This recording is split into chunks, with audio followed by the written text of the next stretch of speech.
I tried so hard and got so far. Hanggang maaari nakapangalan sa'yo.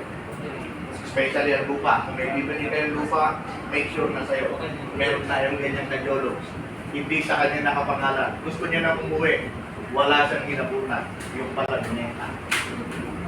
Gusto niyo bumili ng property, bakasyon kayo, salangan sa inyo. Ha? Huwag